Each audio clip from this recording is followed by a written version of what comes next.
एक राजा बड़ा न्यायकारी और परमेश्वर का भक्त था। उसने ठाकुर जी का मंदिर बनवाया और एक ब्राह्मण को उसका पुजारी नियुक्त किया। वह ब्राह्मण बड़ा सदाचारी, धर्मात्मा और संतोषी था। वह राजा से कभी कोई याचना नहीं करता था। राजा भी उसके स्वभाव पर बहुत प्रसन्न था। उसे राजा के मंदिर में पूजा करते हुए 20 वर्ष गुजर गए थे। उसने कभी भी राजा से कोई प्रश्न नहीं किया था। राजा के यहाँ एक लड़का पैदा हुआ। राजा ने उसे पढ़ा लिखा कर विद्वान बनाया और बड़ा होने पर उसकी शादी एक सुंदर राजकन्या से करा दी। शादी करके जिस दिन राजा राजकन्या को अपने राजमहल में लाए, उसी रात्रि में राजकुमारी को नींद नहीं आई। वह इधर उधर घूमने लगी। जब अपने पति के पलंग के पास आई तो देखती है कि हीरे जवाहरात से जड़ित एक तलवार पड़ी है। जब उस कन्या ने देखने के लिए वह तलवार मयान से बाहर निकाली, तब धार वाली और बिजली के समान प्रकाश वाली तलवार देखकर वह डर गई। वह डर के मारे उसके हाथ से तलवार गिर पड़ी और राजकुमार के गर्दन पर जा लगी। राजकुमार का सर कट गया और वह मर गया। राजकन्या पति के मरने के बाद बहुत शोक करने लगी। उसने परमेश्वर से प्रार्थना की, हे प्रभु, मुझसे अचानक यह पाप कैसे हो गया? पति की मृत्यु मेरे ही हाथों से हो गई। आप तो जानते ही हो, परंतु सभा में सत्य नहीं कहूँगी, क्योंकि इससे मेरे माता पिता और सास ससुर को कलंक लगेगा तथा इस बात पर कोई विश्वास भी नहीं करेगा।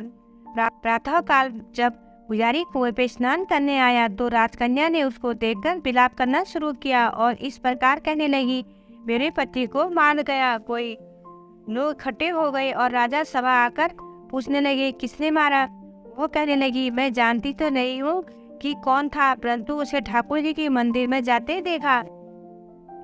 राजा समेत सब लोग ठाकुर जी के मंदिर में आए तो ब्राह्मण को पूजा करते हुए देखा। उन्होंने उसे पकड़ लिया और पूछा, तूने राजकुमार को क्यों मारा? ब्राह्मण ने कहा, मैंने राजकुमार को नहीं मारा, मैंने तो उसका महल भी नहीं देखा है।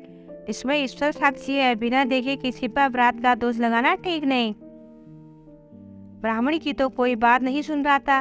कोई कुछ कहता तो कोई कुछ कहता। राजा के दिल में बार बार विचार आता था कि ब्राह्मण निर्दोष है, परंतु बहुतों के कहने पर राजा ने ब्राह्मण से कहा, मैं तुम्हें प्राणदंड तो नहीं देता, लेकिन जिस हाथ से तुमने मेरे पुत्र को तलवार से मारा है, तेरा वह हाथ कटने का आदेश देता हूँ। ऐसा कहकर राजा ने उसका हाथ कटवा दिया। इस पर ब्राह्मण बड़ा दुखी हुआ और राजा के अधर्मी देश को छोड़कर चला गया। वह खोज करने लगा कि कोई विद्वान ज्योतिषी मिले तो बिना किसी अपराध हाथ कटवाने का कारण पूछूंगा। किसी ने उन्हें बताया कि काशी में एक विद्वान ज्योतिषी रहते हैं। तब वो उनके घर पर पहुंचा। ज्योतिषी कहीं बाहर गए थे। उन्होंने उसकी धर्मपत्नी से पूछा, माताजी, आपके पति ज्योतिषी जी महाराज कहाँ गए हैं? तब उस स्त्री ने अपने मुख से बुरे शब्द कहे। इनको सुनकर वह ब्राह्मण हैरान हुआ और मन ही मन कहने लगा कि मैं तो अपना हाथ काटने का कारण पूछने आया था, परंतु अब इनका ही हाल पहले पूछूंगा। इतने में ज्योतिषी आ गए। घर में प्रवेश करते ही ब्राह्मणी ने अनेक दुर्वचन कहकर उनका तिरस्कार किया, परंतु ज्योतिषी जी चुप रहे और अपनी स्त्री को कुछ भी नहीं कहा। वो अपनी गद्दी पर आ बैठे। ब्राह्मण को देखकर ज्योतिषी ने उनसे कहा, कहिए ब्राह्मण देवता, कैसे आना हुआ? आए तो था अपने बारे में पूछने के लिए, परंतु पहले आप अपना हाल बताइए कि आपकी पत्नी अपनी जुबान से आपका इतना तिरस्कार क्यों करती है, जो किसी भी से भी सहा नहीं जाता। आप सहन कर लेते हैं, इनका क्या कारण है? वह मेरी स्त्री नहीं है, मेरा कर्म है। दुनिया में जिसको भी देखते हैं, अर्थात भाई, पुत्र, शिष्य, पिता, गुरु, संबंधित जो कुछ भी है, सब हमारा कर्म है। यह स्त्री नहीं, मेरा किया हुआ कर्म है। वह मेरे भोगे बिना कटेगा नहीं। आपने किया ही क्या है? जो शुभ अशुभ कर्म है वह अवश्य ही भोगना पड़ता है। बिना भोगे तो सैकड़ों करोड़ों कल्पों के गुजरने पर भी कर्म नहीं टल सकता। इसलिए मैं अपने कर्म खुशी से भोग रहा हूँ और अपनी स्त्री की ताड़ना भी सहन करता हूँ, ताकि इस कर्म का फल ना भोगना पड़े। आज आपने क्या कर्म किया था? सुनिए, पूर्व जन्म में मैं एक कौवा था और मेरी स्त्री एक गधी थी।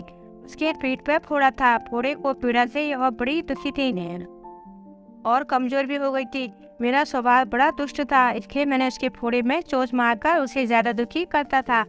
जब दर्द के कारण यह उठती थी तो उसकी प्रवृत्ति देखकर मैं खुश होता था। मेरे डर के कारण यह स्वयं बाहर नहीं निकलती थी, किंतु मैं उसको ढूंढता फिरता था। यहाँ जहाँ मिले वहाँ दुखी करता था। आखिर मेरे द्वारा बहुत सताए जाने पर परेशान होकर वह गांव से 10-12 मील पानी के भय से ही वह दुष्ट मुझे छोड़ेगा नहीं, ऐसा सोचकर वह गंगा जी में प्रवेश कर गई। परंतु मैंने वहाँ भी अपनी चौन निकाल न पाया। आखिर वह गंगा में प्रवेश कर गई। गंगा का प्रवाह तेज के कारण हम दोनों बह गए और बीच में ही मर गए। तब गंगा जी के प्रभाव से वह तो ब्राह्मणी बनी और मैं बड़ा भारी ज्योतिषी बना। अब वह मेरी स्त्री हुई, जो मेरे को अपने मुख से गाली निकालकर मुझे दुख देगी, और मैं भी अपने पूर्व कर्मों का फल समझकर सहन करता रहूंगा। इसका दोष नहीं मानूंगा, क्योंकि वह किए हुए कर्मों का फल है, इसलिए मैं शांत रहता हूँ। अब अपना प्रश्न पूछो। ब्राह्मण ने अपना यह सब समाचार सुनाया और पूछा, अधर्मी पापी राजा ने मुझे बिना कसूर के मेरे हाथ क्यों कटवाया? ज्योतिषी राजा ने आपका हाथ नहीं कटवाया, आपके कर्म ने ही आपका हाथ कटवाया है। सुनो, पूर्व जन्म में आप एक तपस्वी थे और राजकन्या गाय थी तथा राजकुमार कसाई था। वो कसाई जब गौ के मारने लगा तब गौ बेचारी जान बचाकर आपके सामने से जंगल में भाग गई। पीछे से कसाई आया और आपसे पूछा कि इधर कोई गाय तो नहीं गई?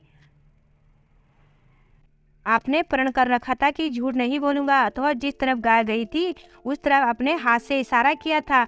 जब कसाई ने जाकर गाय को मार डाला, गंगा के किनारे वह उसकी चमड़ी निकाल रहा था। इतने में ही सब वहाँ जंगली जानवर शेर आया और गाय और कसाई दोनों को खाकर गंगा जी के किनारे ही उनकी हड्डियां उसमें गंगा जी के प्रताप से कसाई को राजकुमार और गौ को राजकन्या का जन्म मिला। वह पूर्व जन्म के किए हुए कर्म से एक रात्रि के लिए दोनों मियाँ बीवी बने, क्योंकि कसाई ने गाय को हंसे से मारा था। इसी कारण राजकन्या के हाथों अनायासी तलवार गिरने से राजकुमार का सर कट गया और वह मर गया। इस तरह अपना फल देकर कर्म निष्फल हो गया। तुमने जो हाथ का इशारा रूप कर्म किया था, उस पाप कर्मी ने तुम्हारा हाथ कटवा दिया। इसे तुम्हारा ही दोष है, इससे अन्य का नहीं। ऐसा निश्चय का सुखपूर्वक जीवन व्यतीत करो, क्योंकि कर्म का फल तो भोगना ही पड़ता है।